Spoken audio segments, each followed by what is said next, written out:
고린도전서 14장 32절에서 35절까지입니다. 제가 봉독합니다. 예언하는 자들의 영은 예언하는 자들에게 제재를 받나니 하나님은 무질서의 하나님이 아니시요 오직 화평의 하나님이시니라.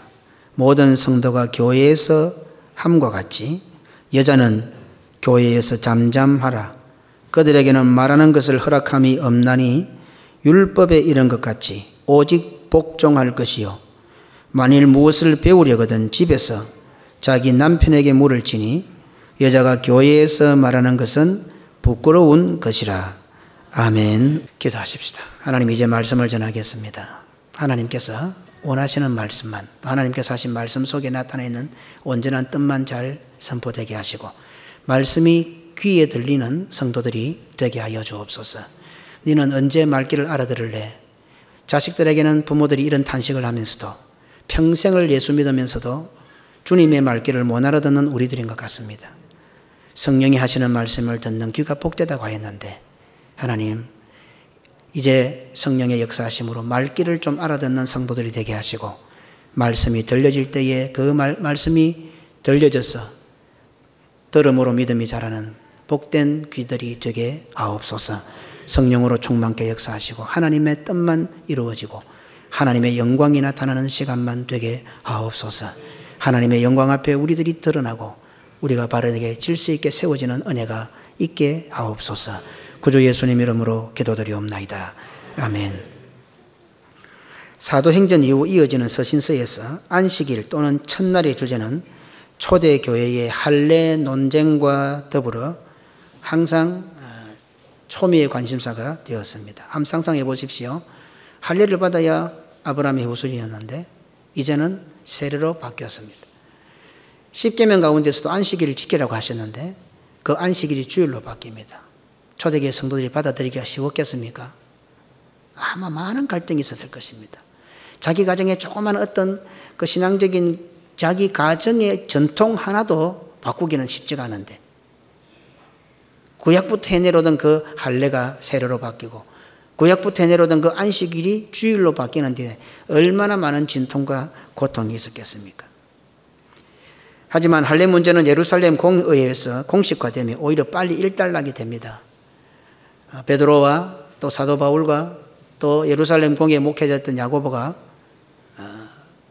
짐을 지우지 마라, 괴롭게 하지 마라, 하나님께로 돌아오게 하는 것이 핵심인데 이런 것으로 인해서 괴롭히지 마라 함으로써 할례 문제는 오히려 쉽게 일단락을 봅니다. 하지만 안식일 논쟁은 꽤 오래 이어집니다. 지금까지도 이것은 논쟁 속에 있습니다. 왜요? 십계명 안에 버젓이 살아있으니까요.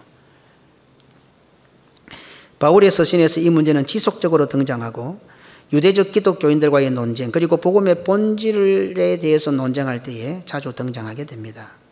안식일을 지키는 것이 주일을 지키는 것으로 발전되면서 주일을 지키는 것은 기독교의 특징으로 자리 잡게 되었습니다. 그리고 오늘날 교회 하면 주일을 지키는 거죠. 기독교 주일을 지키는 거죠. 예, 기독교는 당연히 주일을 지키는 것으로 이렇게 자리매김을 하게 됩니다. 안식일과 주일에 대한 논쟁의 핵심은 날에 관한 것입니다. 날. 유대인들이 안식일을 금요일 저녁부터 토요일 저녁까지 지키는 것과 관련된 문제입니다. 그리고 두 번째는 그 날에 무엇을 했느냐 하는 것이 문제입니다. 주간의 첫날에 모여서는 떡을 떼었습니다. 다시 말해서 언제 모였는지가 첫째 단서고 모여서 무엇을 했는지가 두 번째 단서입니다. 개역 성경은 이날을 주간의 첫날이라고称하고 있습니다. 개역 성경에 이전에 썼던 개역본에는 안식 후 첫날이라고 기록하고 있습니다. 표준 새 번역이나 새 번역 등에는 주간의 첫날로 기록하고 있습니다. 공동 번역은 좀 더 명확한데 안식일 다음 날로 기록하고 있습니다. 한국어 성경 번역본에 따라서 주간의 첫날 혹은 안식 후 첫날로 번역하고 있습니다. 특히 최근에 이루어지고 있는 모든 성경의 번역본에는 주간의 첫날로 번역이 되고 있습니다. 영어와 독일어 성경을 보면 대부분이 다 주간의 첫날로 번역합니다. 예수님의 부활을 보고하는데 개역 개정은 그 날을 안식 후 첫날로 기록하고 있습니다. 요한복음 20장 1절입니다. 함께 읽겠습니다. 안식 후 첫날 일찍이 아직 어두울 때에 mag달라 마리아가 무덤에 와서 돌이 무덤에서 옮겨진 것을 보고, 여기는 안식 후 첫날이라고 기록하고 있습니다. 그런데 같은 단어인데 사도행전 27장 7절에는 주간의 첫날로 기록하고 있습니다. 사도행전 20장 7절입니다. 함께 읽으십시다. 그 주간의 첫날에 우리가 떡을 때려 하여 모였더니 바울이 이튿날 떠나고자 하여 그들에게 강론할새 말을 밤중까지 계속하며, 그 주간의 첫날, 안식 후 첫날, 뭐 때문에 모였습니까? 떡을 떼기 위해서 모였다, 이렇게 표현합니다. 이 첫날이라고 부르는 것은 유대인들의 특징인데 구약 성경의 특징입니다. 그냥 우리가 생각하는 월, 화, 수, 목의 개념이 아니라 어떤 날, 절기에 대한 개념입니다. 하나님께서 정해주신 날, 첫날. 그래서 요일의 개념이 아니라 안식일을 기준해서 첫날, 둘째 날, 셋째 날, 이런 식으로 계산을 하는 겁니다. 그래서 세상이 말하는 세상의 시간의 개념이 아니고 하나님께서 정해주신 그 날을 기점으로 하는 시간의 개념이다 하는 것을 생각하면 되겠습니다. 안식 후 첫날은 유대적 표현이지만 이제 예수님께서 십자가 지시고 죽으시고 부활하시고 성천하신 후에는 사도들의 사역을 통해서 교회가 세워지고 공회로 모이게 될 때는 예수님의 부활을 기념하는 날로 완성이 됩니다. 그날은 예수의 부활 사건으로 말미암아 기독교인들에게는 다른 날과 구별이 된 거룩한 날이 되었습니다. 그리고 점차 이방인들 사이에서 안식 후 첫날이란 말은 기독교인들의 특별한 표현으로 자리 잡게 됩니다. 이전까지는 안식일 하면은 하나님의 백성이라는 뜻이 있었지만 이제 그 구약을 지나오고 예수님의 구원의 완성을 통해 신약 시대에 와서는 이제 안식 후 첫날, 이것이 바로 기독교인들의 대표적인 용어가 된 것입니다. 오늘날 우리가 일요일이라 부르지 않고 주일이라고 부르는 의미와 똑같습니다. 일요일, 선데이, 만데이, 일요일, 월요일, 화요일, 이것은 그냥 날을 뜻하는 거죠. 그냥 뭐 요일을 뜻하지만 우리는 오늘날 일요일을 하지 않고 주일이라고 합니다. 그래서 성도들은 사실은 오늘 일요일을 하지 말고 주일이라고 부르는 것이 맞습니다. 용어도 그렇게 바꾸는 것이 좋습니다. 사실은 전날이 다 하나님의 날이지만 그 날을 기억하고 기념하라고 주일을 주셨습니다. 그래서 오늘부터 성도들이 일요일이라는 용어를 입에서 빼고 주일로, 주님의 날로 꼭 그렇게 부르시면 좋겠습니다. 안식 후 첫날에 기독교인들이 모여야 할 신학적 근거는 분명합니다. 유대교의 안식일과도 구별되어 디아스포라 기독교인의 집회일의 명칭이 되었습니다. 모든 일과 행동을 쉬는 날로서의 의미의 안식일이 아니라 이제는 함께 모여 떡을 떼며 예배하는 날로 새로운 날이 정해진 겁니다. 이전까지는 하나님께서 창조의 사역을 마치고 쉬시는, 안식하는 의미에서 안식일이었지만 이제는 우리가 쉬는 의미를 넘어서서 그것이 쉰다는 개념, 구원이죠. 결국은 그죠?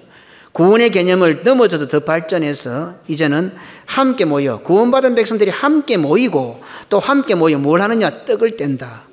떡을 뗀다. 실제적으로 밥을 먹고 또 실제적으로 말씀을 듣고 영육 간의 떡을 뗀다. 그 날이 바로 주일이다. 오늘 우리가 지키는 주일은 단순히 일요일이라는 개념의 요일이 아니라 창조의 사역을 마치시는 하나님께서 쉬신 날을 기념하는 안식일처럼 예수 그리스도의 부활을 기념하는 특별한 절기로서의 날입니다. 오늘 우리가 주일을 지킵니다. 주일날, 일요일이 아니고 주일날. 하나님께서 정하신 날이죠. 하나님께서 정한 절기죠. 사실은 우리 성도들에게 제일 큰 절기가 주일날입니다. 마치 명절, 설날, 추석 이런 것처럼 하나님께서 오늘날 우리에게 완성된 제일 중요한 절기, 날은 바로 주일입니다. 그래서 그날 이름을 주님의 날이라, 우리 날이 아니고 주님의 날이라 그렇게 붙여놓았습니다. 동시에 주일에 하는 일은 한마디로 떡을 떼는 것이었습니다. 주일은 부활의 주님으로 인하여 구원 얻은 성도들이 함께 모여 영적인 떡을 떼고 육적인 떡을 떼는, 실제적으로 말씀을 듣기도 하고 함께 먹기도 하고, 그래서 구약 성경에서부터 이것은 예시가 되었습니다. 성도들이 함께 밥을 먹는다는 것은 한 몸이 된다는 뜻이 있었고, 지금도 팔레스타인에 가면 그들이 식사에 초대하는 건 친구가 된다는 것입니다. 친구가 된다는 것은 목숨을 함께 나눈다는 겁니다. 그런 의리가 있는 거죠. 그래서 먹는다, 단순히 밥을 먹는다는 개념이 아니고 이 먹는데 떡을 뗀다는 것은 그만큼 한 몸이 되고 생명을 같이 공유하고, 이것이 구약시대부터 흘러내려오다가 이제 예수 그리스도의 십자가 사건으로 해서 완성이 되는 것입니다. 오늘 설교의 제목인 여자는 교회에서 잠잠하라, 이 말씀 역시 성도들이 주일날 공회로 모여 떡을 떼는 일로 인하여 발생했다는 것도 우리가 짐작할 수 있습니다. 바울은 성도들이 교회 생활하면서 덕을 세움에 대해서 강조하고 있습니다. 방언에 대한 예언의 상대적 유익성과 방언의 한계성과 올바른 사용, 방언과 예언의 상반된 근본 목적과 예언 은사의 사모를 권장하고, 방언과 예언의 사용을 중심으로 하는 공적 예배의 질서에 대한 결론적 권면 등 바울은 이런 여러 가지 은사들, 이런 은사들을 통해서 질서 있게 교회의 덕을 세우는 일에 강조와 가르침이 있습니다. 아마 또 고린도 교회는 이런 각종 은사들이 나타난 것 같습니다. 그런데 그 은사들, 하나님의 일들을 해나가면서 교회 봉사할 때 은사가 없으면 못 해내거든요. 하나님의 은혜로 주어지는 일들을 해나가야 되는데 은사가 주어졌는데도 은사를 바르게 집행하지 못해서 덕이 되지 못하고 질서가 파괴되었던 것 같습니다. 교회를 봉사함에 있어서 은사는 필수적인데 그 은사를 잘못 사용하여 공회가 혼동스럽고 시끄럽고 무질서하게 되었습니다. 교회에서 맡은 모든 직분들도 어떤 의미에서는 하나의 은사적인 측면이 있습니다. 교회를 잘 세워나가고 부족을 채워가고 하나님의 교회를 질서 있게 하라고 세운 직분들이 오히려 질서를 무너뜨리고 어지럽게 하고 혼돈스럽게 하는 경우들이 많습니다. 아마 고린도 교회도 그랬던 것 같습니다. 그래서 사도 바울은 아주 강경한 어조로 오늘 우리들에게 여자 성도들이 쉽게 대답을 못할 정도, 아멘 못할 정도로 그렇게 강경한 어조로 우리들에게 가르치고 있습니다. 왜요? 그 일이 대부분 여자들과 관련이 있었던 것 같습니다. 사도 바울만 그래 본 게 아니라 저도 참 그래 봤잖아요. 아무리 그 가정에 문제 있어도 여자가 바로 서 있으면 별로 걱정할 것이 없어. 희한해요. 제가 목회 한 30년 지나오면서 경험입니다. 터득한 노하우입니다. 여자가 좀 문제가 있으면 답이 없어요. 희한하더라고요. 남자들은 덩신들이라 덩신들. 예? 막 똑똑한 척해서 감질을 사도요. 결국 여자 하는 대로 하게 돼 있어요. 제가 선교지에서 한인교회를 하고 그 많은 세월들 돌아도 결국 보니까 여자 하는 대로 하더라고요. 사도 바울도 그걸 알았던 것 같아요. 그래서 바울은 여자가 공식 집회 시에 발언하는 것을 금지하고 있습니다. 그리고 더 구체적으로 다른 교회에서처럼 여자는 교회의 공식 집회에서 잠잠해라. 그리고 여자는 창세기 3장에 나오는 남자에게 복종해야 하는 그 말씀처럼 무언가 물을 것이 있고 의문이 있으면 집에 가서 남편에게 물으라. 까지 이렇게 구체적으로 가르치고 있습니다. 그 이유를 들어서 오늘 사도 바울은 이렇게 강경하게, 그래서 그 근거가 어디 있는가 하면 고린도전서 14장 33절입니다. 함께 읽겠습니다.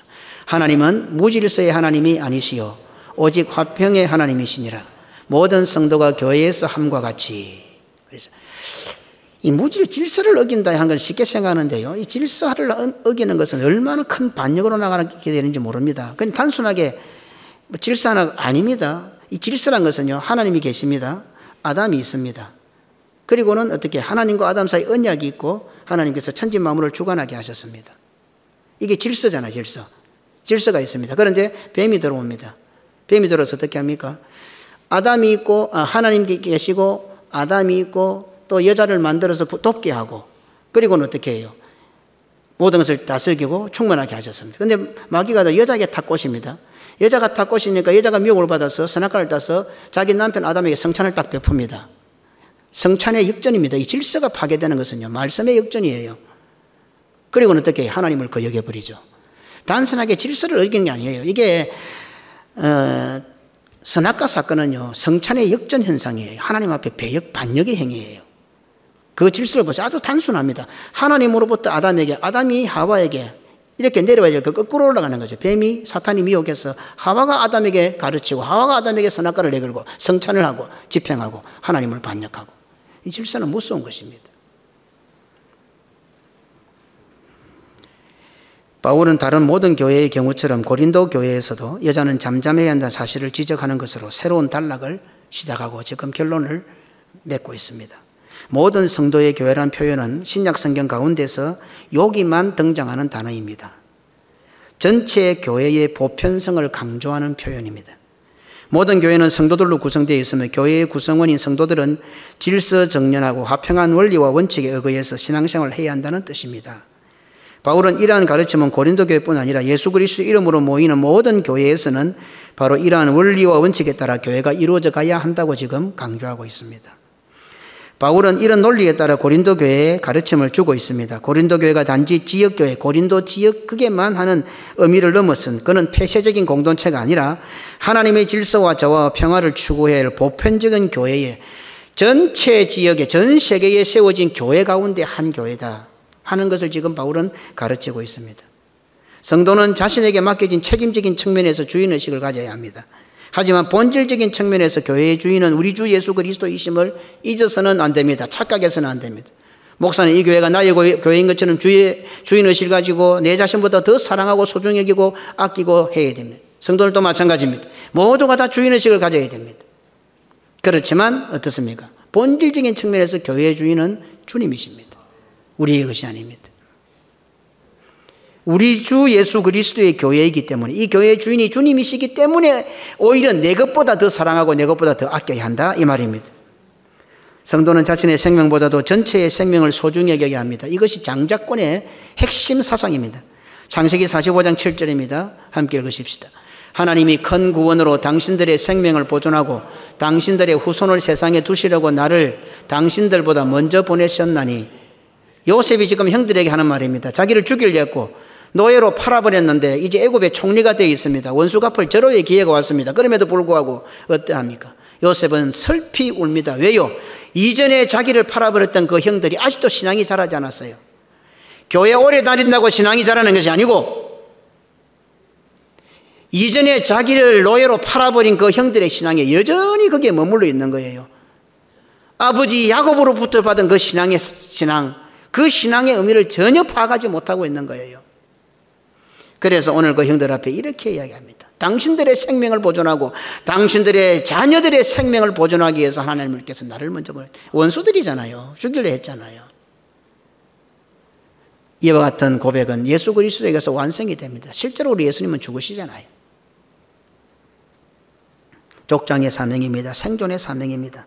그렇다고 한다면 고신교회 성도는 당연히 고신교회의 생명을 우선시해야 됩니다.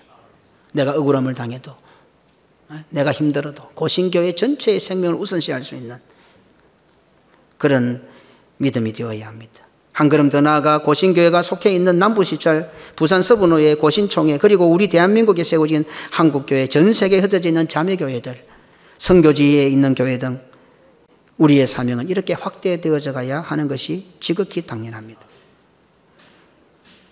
자, 오늘 주제가 되는 성경 구절을 같이 한번 읽어볼까요? 고린도전서 14장 34절입니다. 함께 읽겠습니다. 여자는 교회에서 잠잠하라. 앞에 썼던 것을 서론으로 봐서 오늘 대충 간단하게 한 가지 결론을 지어 보십시다. 오늘 본문은 공적 예배 시의 질서에 대한 결론적인 권면을 주는 바울의 가르침입니다. 바울은 이제 여자들의 바른 금지와 관련한 권면을 하고 있습니다. 바울은 여자들은 교회에서 잠잠해야 한다고 직접적으로 언급합니다. 사실은 바울의 사역에 믿음 있는 여인들이 많이 도왔어요. 가만 보면은 물론 바나바나 디도나 뭐 이런 도운 분들도 있지만은 사실은 우리가 가봐서 알겠지만 그 루디아나 참 그 열성적인 그 여성도들이 바울의 사역에 동참을 했고 바울이 로마까지 가서 복음을 전하도록 그리고 나중에 콘스탄틴 대제를 통해서 기독교로 돌아올기까지 얼마나 많은 여성들이 이름도 없이 빛도 없이 봉사하고 따랐는지 모릅니다. 그런 목회를 하는 바울이 자기를 돕고 있는 여자들한테 여자들은 조심하라, 잠잠하라 말하기가 쉬웠겠습니까? 설교하기가 쉬웠겠습니까? 아주 단호하게 이야기합니다. 여자는 교회에서 잠잠하라.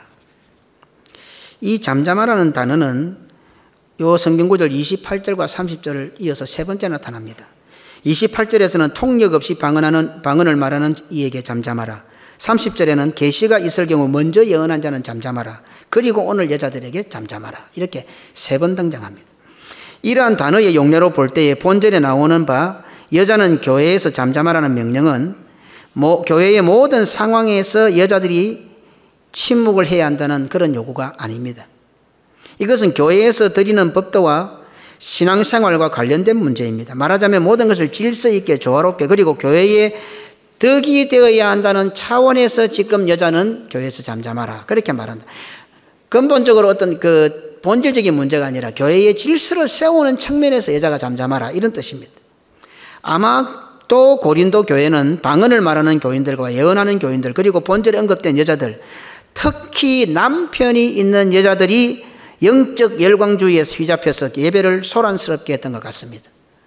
그래서 들여다보면 이런 은사들이 난무하는데 여자들이 아주 열성적이었고 또 그러면서 남편이 있는 여자들이 교회의 질서를 많이 해친 것 같습니다. 그래서 여자들에 대해서 남편이 있는 여자들에 대해서 언급을 하고 있습니다. 고린도전서 14장 35절입니다. 함께 읽겠습니다. 만일 무엇을 배우려거든 집에서 자기 남편에게 물을 지니 여자가 교회에서 말하는 것은 부끄러운 것이라. 가만히 한번 들여다보십시오. 어려운 말 같지만 참 쉽습니다.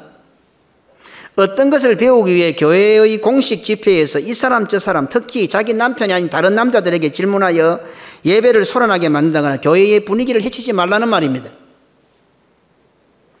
고린도 교회는 그런 일이 많았던 것 같습니다.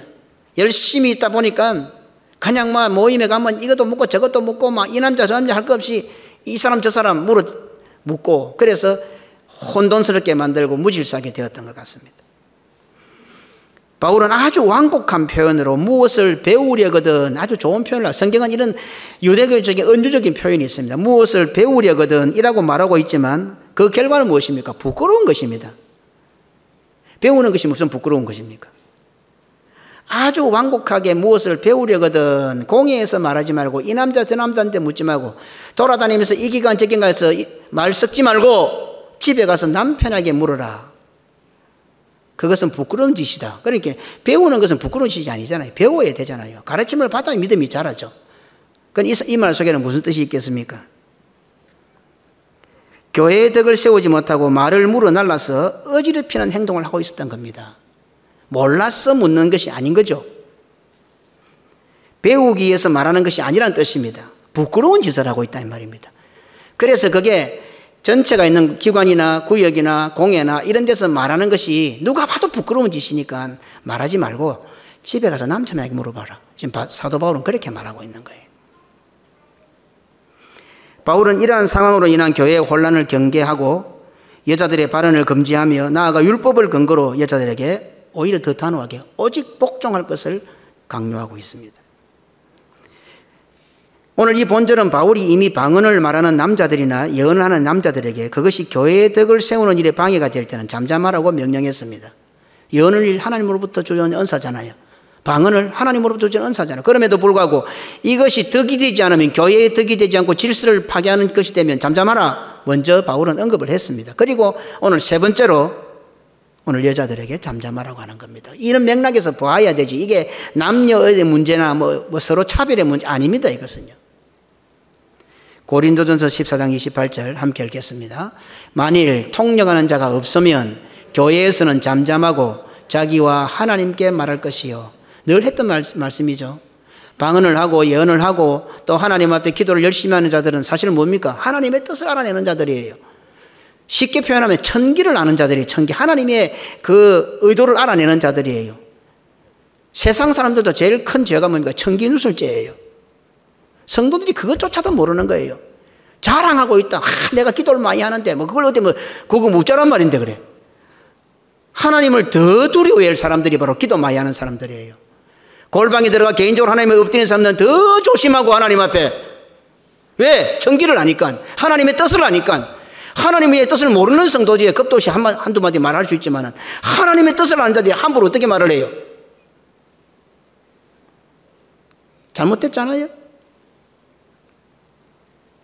그리고 고린도 10장 30절 가보십시다. 같이 읽습니다. 만일 곁에 앉아있는 다른 이에게 계시가 있으면 먼저 하던 자는 잠잠할지라. 똑같이 계시를 받았어요. 그러나 이제 먼저 앞에서 계시를 받아서 말씀하고 있다가 뒤에 또 계시 받은 자 있으면 앞에서는 입 다물고 있어라. 잠잠하라. 여 받았다 내가 받았다 네가 받았다 자꾸 일하다 보면 어떻게 해요? 하나님께로부터 받은 은사임에도 불구하고 결국 서로의 분쟁이 생기고 네 끼 올린 내 끼 올린 싸우게 되고 교회가 질서가 바르게 안 잡힌다 이 말입니다. 바울이 이와 똑같은 방식으로 교회의 질서를 세우기 위하여 여자들에게 교회에서 소란을 피우는 행동을 멈추고 잠잠하라고 명령하고 있습니다. 바울의 가르침은 여자는 남편에게 복종해야 한다는 의미로도 해석할 수 있습니다. 바울의 가르침에 남편에 대한 복종을 권고하고 있다고도 볼 수 있습니다. 창세기 3장 16절입니다. 함께 읽으십시다. 또 여자에게 이르시되 내가 네게 임신하는 고통을 크게 더하리니 내가 수고하고 자식을 낳을 것이며 너는 내 남편을 원하고 남편은 너를 다스릴 것이니라 하시고 하나님의 심판을 심판으로 받아들여야죠. 선악과 따먹은 죄에 대해서 하나님께 심판하십니다. 남편이 너를 다스릴 것이다. 여자들이여 남편에게 다스림을 받으십시오. 여자가 남편을 다스리려고 덤비지 말고. 그게 어떤 남녀 차별의 문제가 아닙니다. 질서의 문제입니다. 어제 그 이름을 자꾸 까먹고 텔레비를 잠시 보는데 그 연예 프로의 그 이름이 뭐더라? 정주리 씨. 아들 노이나 가지고 키우는 정주리 씨. 누가 있다가 그 남편을 딱 뭐라 하니까 우리 남편 뭐라 하지 마세요. 남편을 뭐라 할 수 있는 사람 내밖에 없어요. 딱 이러더라고. 자기 남편 못 뭐라 하게 하더라고. 저 여자가 좀 생각이 있네. 뒤숭스러운 여자들, 친구들 모여가 자기 남편 욕이나 하고. 뒤숭스럽. 질서예요. 요새 가정이 어떻게 해요? 남편의 권위가, 아버지의 권위가 없어지니까 기준점이 없는 거잖아요. 그래 못되는 남자도 시원찮고. 이게 막 총체적인 난국이라 지금. 하지만 하나님께서 주신 그냥 명령이에요. 선악과에 손댔던 하와에게 하나님께서 너는 남편에게 다스림을 받아라. 이렇게 말씀하고 있는 거예요. 그런데 이 정도만 하면 우리가 남녀 차별 정도로 올리지만 이 남편이 누군지를 우리가 알면 답이 쉽게 나오잖아요. 답 나왔죠? 이 남편이 누구겠어요? 딱 나오잖아요. 쉽게 나오잖아요. 그러면 오늘 이 남자들은, 어려운 남자들은, 믿음의 남자들은 누구를 닮아야 되겠어요? 예수를 닮아야 되지, 예수를. 그래야 자기 집에서 자녀들과 아내들을 다스릴 수 있지. 쥐뿔도 없는 지고집 가지고 자꾸 집안에 큰소리를 치고, 덩치 크다고 힘세다고 마누라한테 완력이나 행사하고 과함이나 치고. 남자들 과함질 무슨 말인지 못 알아들어요. 여자들은 과함질도 무슨 말인지 또렷하게 들리는데. 그래서 아나운서 여자들이 많아요, 요새. 데모할 때 가보면 남자들은 그 마이크 잡고 막 까음지르면 멋이 너무 이런 소리가 잘하는, 여자들은 아주 카랑카랑하게 잘 들리는 거. 싸워도 이기도 못할 사람들이죠. 성경이 주신 말씀대로 우리는 적어도 아무리 시대가 어때도 성경대로 하려고 노력해야 됩니다. 성경대로. 이런 거 볼 때마다 남자들이 더 부끄럽잖아요. 왜? 여자를 다스릴 자격도 없는 거라. 인품도 안 돼. 마음도 안 돼. 열심도 없어. 게을러 터졌어. 지밖에 몰라. 참 남자들이 이기적이에요. 내가 볼 때는. 남자들이 이기적이라. 참 아담을 닮아가지고 나쁜 짓도 여자 시키고 말이야. 지가 따먹고 싶은데 마누라 딱 따먹게 만들고 아주 교모하고 게으르고 나태하고 이기적이고. 하나님의 형상을 잃어버리면 그래야 됩니다. 하나님의 형상을 잃어. 그러나 믿음이 들어가면은 다시금 하나님의 형상이 회복되고 달라지는 거죠. 원래대로. 교회의 질서는 예배와 밀접한 관련이 있습니다. 공예로 모이는 주된 목적이 떡을 떼는 일이었습니다. 자, 떡을 떼는 일이었기 때문에 어떻게 했습니까? 우리가 생각할 때 말씀의 떡도 있지만 실제적인 떡을 떼는 것도 우선되었습니다. 그러면 그 일에 여자들이 주도적으로 헌신하고 봉사하는 것은 당연합니다. 특히 교회가 떡을 떼는 일은 애찬으로 성화되며 나중에 성찬으로 완성이 되었습니다. 성도들이 교제하며 음식을 먹는 일, 이것이 매우 교회로 모이는데 예배를 드리기 위해서 모였지만 실제로 성도들이 함께 모여서 식사하는 그 일이 매우 중요했습니다. 그래서 사도행전 6장에 보면 어떻게 해요? 그 밥그릇 때문에 문제가 터진 거예요. 헬라파 가부들이 히브리파 가부를 원망하게 되잖아요. 그 먹는 문제가 아주 중요했다 이 말입니다. 밥줄을 쥐고 있는 여자들의 발언권이 세질 수밖에 없습니다. 아마 음식 끝에 마음 상한다는 말도 이 사도행전 6장과 오늘 교회 안에서 일어나는 일 같습니다. 단순히 음식을 장만하고 봉사하는 영역을 넘어서 이제는 어떻습니까? 실제적으로 먹는 것에 사람들이 보면요 그런 수가 있어요. 목사들끼리도 우스갯소리를 하는데 당회할 때는 꼭 맛있는 거 많이 먹고 당회해라. 무슨 공예 모임 때 기관들 모이고 구역 모일 때도 일단 먹고 모여서 하면은 분위기가 좋고 배고픈 상황에서 하면 뭔가 시끄럽다. 배고프면 성질도 또 날카로워지고. 근데 배가 든든하면 막 좋습니다. 막 그것도 좋고 저것도 좋고. 배가 고프면 막 다 신경질 나고. 그래서 건강산도 식후경이다. 그래서 앞으로 이제 우리 교회도 공동회의 할 때 밥 먹고 공동회를 할 수 있도록 그렇게.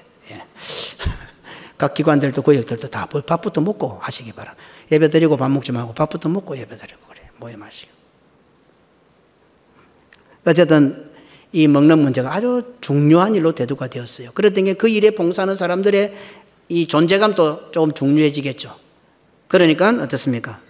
단순히 식당에 국한되지 않고 모든 사람들에게 밥을 제공하고 봉사하고 하니까 모든 사람들이 감사합니다, 감사합니다, 잘 먹었습니다, 맛있게 먹었습니다. 그러면서 이 여자들의 입김이 세지기 시작하고 식당 안에서만 입김이 주요한 것이 아니라 이 입김이 이제 교회 전체로 살 흘러나오게 된 거죠. 교회에 여러 가지 일이 입을 댑니다. 예. 그리고 사도 바울은 특별히 남편이 있는 여자에게 지금 이 경고에 초점을 두고 있습니다. 남편이 있는 여자. 그런 일을 하는데 남편이 있는 여자입니다. 남편들도 어떻습니까? 어떤 분이겠어요? 아내들이 교회에서 봉사할 수 있도록 시간과 모든 편리한 것들을 제공하고 배려했다면 그런 남편이라면 그 남편들도 교회에 매우 중요한 위치에 있는 자들이란 말입니다. 자기 가정일보다 교회에 전적으로 가서 교회에 봉사할 수 있도록 시간도 배려해주고 또 필요한 것이 있으면 도와주고 그랬으니까 어떠세요? 그 남편들, 그렇게 교회에서 중추적으로 역할하는 그 여인들의 남편들도 교회에서는 신앙이 꽤 있는 분들이고 또 어떻게 교회에서 어느 정도 위치가 있는 사람들이었죠. 자신의 사역도 교회에서 성도들의 음식을 책임지는 중요한 부분에 차지하고 있고 남편들도 교회에서 중요한 위치에 있다고 한다면 그 여자들은 교회의 식당 분위기를 넘어 교회 전체 분위기를 주도할 수가 있었습니다. 바울은 그런 위치에 있는 여자들이 교회의 질서를 어지럽히고 교회의 질서를 방해하지 말라고 오늘 지금 경고하고 있는 겁니다. 교회에서 발생하는 여러 가지 일들에 건의사항이 있고 입을 대고 싶은 일이 있으면 교회의 집회나 공식적인 모임이 아닌 성도들이 모여있는 그런 모임이 아닌 집에서 사적으로 자기 남편에게 부르라. 왜? 남편이 있는 그런 아내들 교회에서 중요한 일을 하는데 대부분 집에 가면 자기 남편이 중요한 위치에 있으니까 굳이 공회에서 뭐 누가 맞니 안 맞니 따지지 말고 집에 가서 남편하고 논해봐라 이 말입니다. 자, 여기에서 궁금한 부분이 하나 있습니다. 왜 바울은 교회 안에서 문제가 발생했는데 교회의 장로들이나 집사들과 상의하라 하지 않고 남편에게 물으라고 했을까요? 이런 부분도 참 재미있습니다. 교회 안에서 문제가 발생했잖아요. 그러면 교회 안에 있는 장로들이나 집사들에게 물어야 되고 사도들에게 물어야 되는데 왜 남편에게 물으라 했을까요? 교회의 직분자들에게 물으라 하지 않고 남편을 언급한 것은 이 여인들이 제기했던 문제나 질문들이 난해하여서 대답하기가 어려운 것이 아니라 지극히 기본적이고 상식적으로도 쉽게 알 수 있는 내용이라는 것을 쉽게 간파할 수가 있습니다. 어떤 뭐 철학적이고 신학적이고 뭐 이런 어떤 그런 어려운 내용들이 아니라 집에 가서 남편에게 물으면 어쩔까요? 그거 뭐 어렵게 물어서 너 이러면 되지. 아무것도 아닌 내용들이라 이 말입니다. 쉽게 말하면. 성경은 오늘 뭐라면 여자가 교회에서 말하는 것은 부끄러운 거예요. 부끄러운 질문이라 이 말입니다. 뭐 그런 걸 묻고 있노? 그런 걸 묻고 있노? 그 말입니다. 쉽게 말하면. 이 말씀을 좀 더 쉽게 풀어보면 여인들이 하는 주장이나 행동들이 공의 앞에 꺼내놓으면 부끄러운 질문이 된다. 니 그것도 몰랐나? 니 왜 그래 해? 이런 문제들이었다 이 말입니다. 그러니까 교회에 있는 장로들이나 공회 앞에 묻지도 않고 집에 가서 남편한테 물어봐라 그냥. 사도 바울은 이렇게 말하고 있는 겁니다. 일상적인 문제로 볼 때도 적절하지 못한 부끄러운 내용이고 신앙적인 문제로 볼 때도 하나님 앞에서 부끄러운 내용이라는 뜻입니다. 누가 봐도 말도 안 되는 것을 가지고 교회와 하나님의 영광을 운운하며 부끄러운 짓을 한다 이 말입니다. 실제로 교회에서 식사하면서 마음이 상하는 경우가 많습니다. 아마 밥을 먹을 때는 개도 안 건드리는 말이 여기서 나온 것 같습니다. 오늘 예배 시간에 예배 잘 드려 은혜 받았는데 식당 가서 속이 상해가지고 화를 내고 집에 가는 수가 있습니다. 그래서 식당 봉사하시는 분들은 많은 사람을 접하다 보니까 조금 피곤할 수도 있습니다. 그리고 끝도 없습니다. 참 어떤 성도들 보면 참 염치 없는 사람들이 많아요. 입만 가지고 딱 앉아가 그런 사람도 있는데 어쩌겠어요. 하나님 주신 사명인데. 그래서 성도들도 좀 염치 있게 하고 수고하는 분들에게 수고합니다. 고맙습니다. 상냥스럽게 잘 먹었습니다. 오늘 왜 이리 싱겁노? 왜 이리 짭노? 뭐가 없노? 뭐 지가 갖다 먹기나 나와서 봉사를 좀 하던가. 청소도 하면 아는 사람들이 와가지고. 그래서 아마 속이 상하는 거지. 그래서 어제 이황정 선생님 아픈지도 모르겠어. 한 시작도 안 됐는데 지금. 위로하고 격려하고 기도해주고. 그리고 식당에 봉사하신 분들은 많은 사람을 대하지만 그래도 어쩌면 그 자리가 여기서 예배드려서 말씀 듣는 시간만큼이나 중요한 자리예요. 목사가 설교하는 정성을 다해서 상도들에게 인사하고 맛있게 드십시오. 많이 드세요. 니는 뭐 때문에 뭐 애가가노? 니는 뭐 맛있는 거 먹나? 이래가지고 괜히 속상하게 하지 말고. 그래 한다고 그놈이 안 먹을 것 아닙니다. 더 먹습니다. 그러니까. 식당에서도 우리가 이 식당에 참 잘해. 식당 때문에 속상한 분들이 참 많아요. 생각보다도. 아이들도 말은 안 해도 어른들이 뭐라 했으면 다 속으로 담고 있는 거예요. 아, 딱 먹는 거 대기를 샀네. 따지 샀네. 간섭해 샀네. 예. 아마 이제 우리 나이가 들어서 뭐 다 잊어버리는지 몰라도 아마 우리 학창 시절에 그런 분들도 있을 거예요. 식당 가면 막 어른들이 뭐라 해서 막 잔소리하고 먹는데. 우리 옛날에 그랬어요. 지금은 아무것도 아니에요. 적어도 이 앞에 있는 우리 장로님들이나 저 시대는 밥 먹는 시간이 정신교육하는 시간이에요. 밥을 뭐 어디로 먹는지 몰라. 밥상에 앉으면 그때부터 아버지의 잔소리 시작돼. 니는 밥을 앞에서 먹니? 소리나게 씹니? 뭐시 젓가락을 많이 잡았니? 적게 잡았니? 뭐 국을 어디서 먹니? 뭐 쩝쩝거리니? 보태. 밥 먹는 시간이 막 정신교육 시간이라. 그게 우리 젊은 어린 시절에. 예. 뭐 좋은 것도 있었고 나쁜 것도 있었겠지만. 예. 그래서 오늘 예배 잘 드리고 은혜 받고 이제 힘을 내어서 식당 갔는데 식당 가서 거기서 한두 마디 지나가는 사람들 틱틱거리는 말 때문에 상처를 받고 그럴 수가 있습니다. 예. 조심을 해야 됩니다. 아마 고린도교회는 그런 일이 참 많았던 것 같습니다. 그러니 오늘 바울이 이렇게 노골적으로 얘기를 하고 있는 거예요. 당시 여러 문헌에 나타내는 여자들에 대한 기록이나 시대적이나 상황적으로 보더라도 오늘 사도 바울의 이 고민을 충분히 이해할 수 있습니다. 어떤 말이 있는가 하면요. 정숙한 여인은 팔뿐만 아니라 목소리도 드러내서는 안 된다. 옛날에 우리 원로 목사님 나시 입고 오는 거 많이 뭐라 했죠. 예. 저는 좀 안 멀카죠. 저는 다시 사도 바울의 권면을 따라 멀카까 싶은 생각이 드는데 우리 집사람 저보고 늘 하는 말이 내 평생 나시 한 번 못 입었다. 예, 나시 한 번. 내 평생 무릎 위에 올라오는 치마 못 입었다. 우리 집사람이 저보고 뭐라 해요. 근데 좀 환갑이 됐는데 뭐 나시 입히고 치마 입혀봤죠. 미니 입혀봤죠. 잘지는 모르겠지만은 이게 어릴 때 우리가 그 받은 교육들이 몸에 녹아 있는가 봐요. 이게. 실제로 사도 바울 시대나 문헌들을 보면 그때 그랬대. 여자가 팔을 드러내는 것만큼이나 말하는 것은 부끄러운 것이다. 그렇게 문헌에 기록이 있어요. 그리고 여자는 옷을 벗을 때처럼 말을 할 때 부끄러움을 느껴요. 여자가 막 말을 막 하는 때 옷을 벗을 때 부끄럽잖아요. 부끄러운 것처럼 남편 앞에서 옷을 벗어도 부끄러운데 말을 할 때 부끄러워야 된다.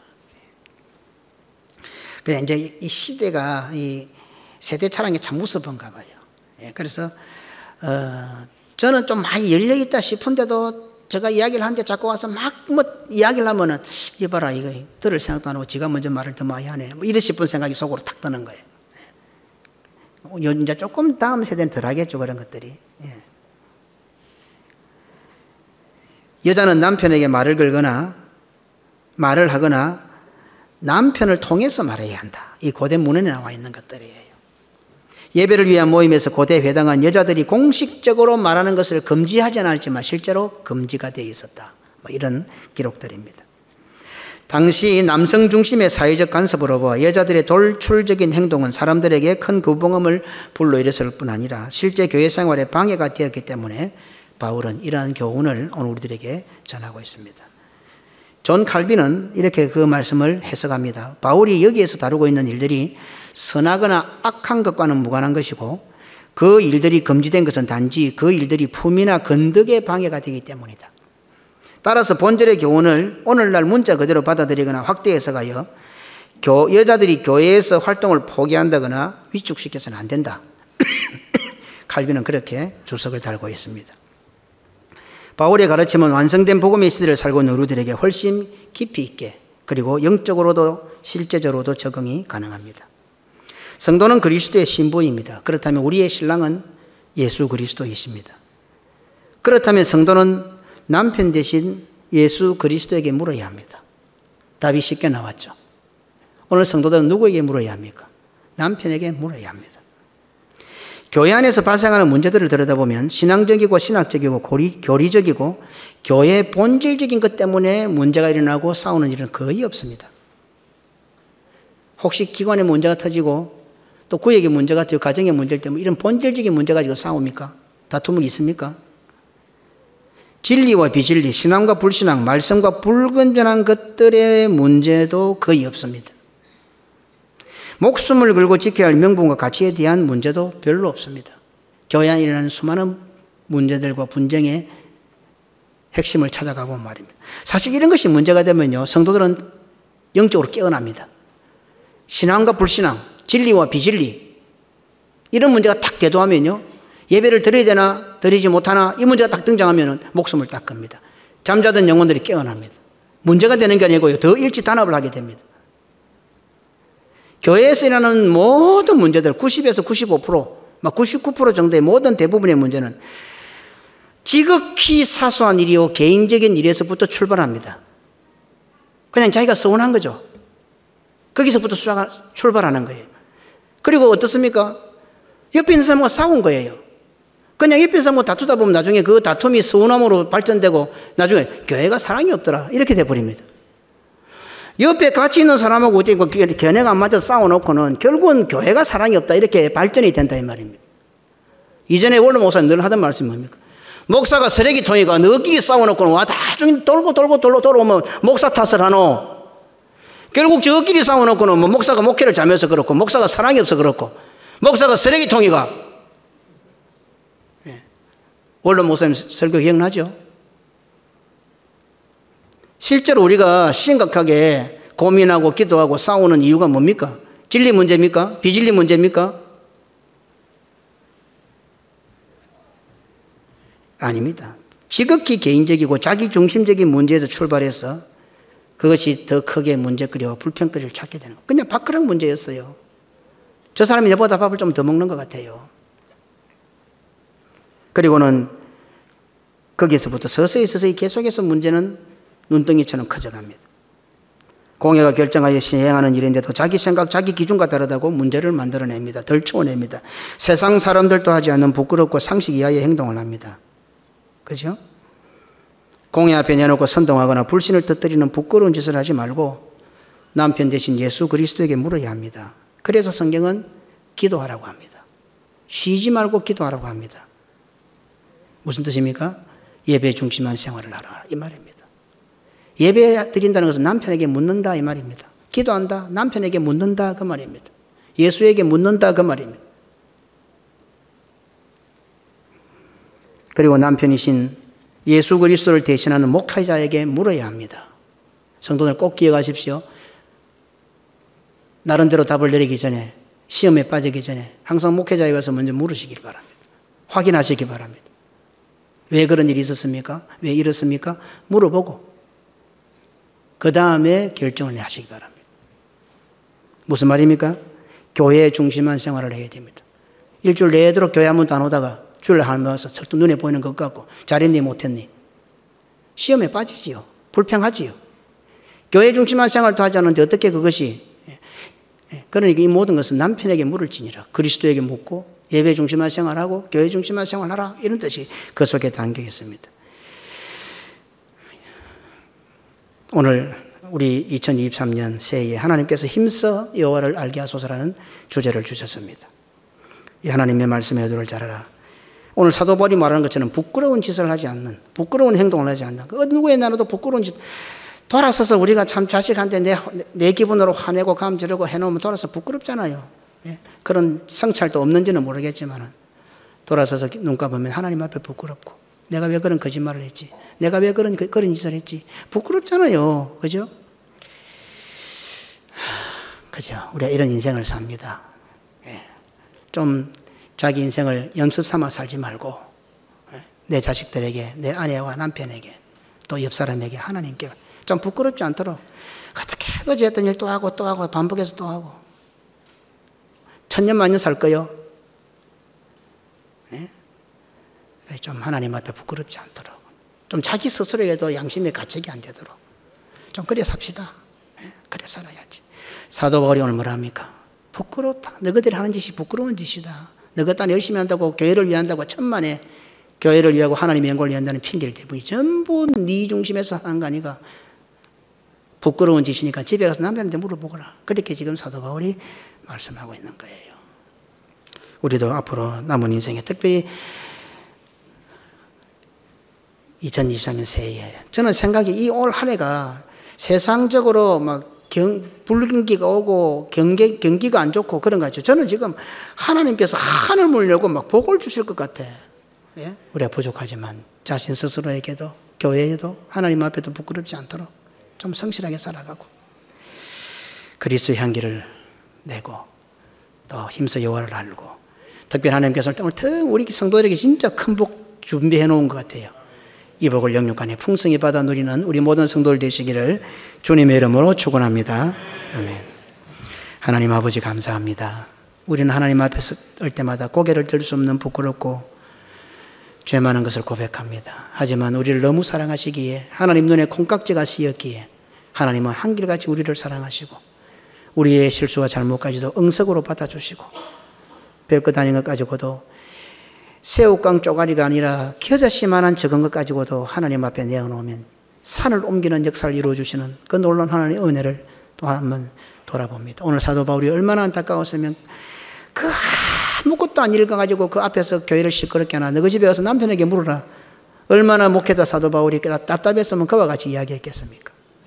하나님 아버지, 우리가 하나님의 영광을 위하여 교회를 위한다는 명분을 걸고 자기 주장을 내세우고 있지는 않습니까? 누가 들어도 부끄러운 소리를 하면서도 자기는 대단한 명분인 것처럼 말하고 있지는 않았습니까? 하나님 아버지 용서해 주시고 우리의 남겨진 인생이 얼마 될지 모르겠지만 적어도 하나님 앞에, 교회 앞에, 함께한 사랑하는 자들 앞에, 또 자기 스스로의 양심 앞에도 이제는 더 이상 부끄러운 짓을 내려놓고 그리스도의 향기를 나타내며 정말 하나님의 뜻을 이루어가는 복된 성도들이 되어 하나님 앞에 입당하고 헌당한 이 놀라운 일들을 통해서 하나님께서 예비하신 영육간의 복을 풍성히 받아 누리는 우리 고신교회 모든 성도들 되게 하여 주옵소서. 구주 예수님 이름으로 기도드리옵나이다. 아멘.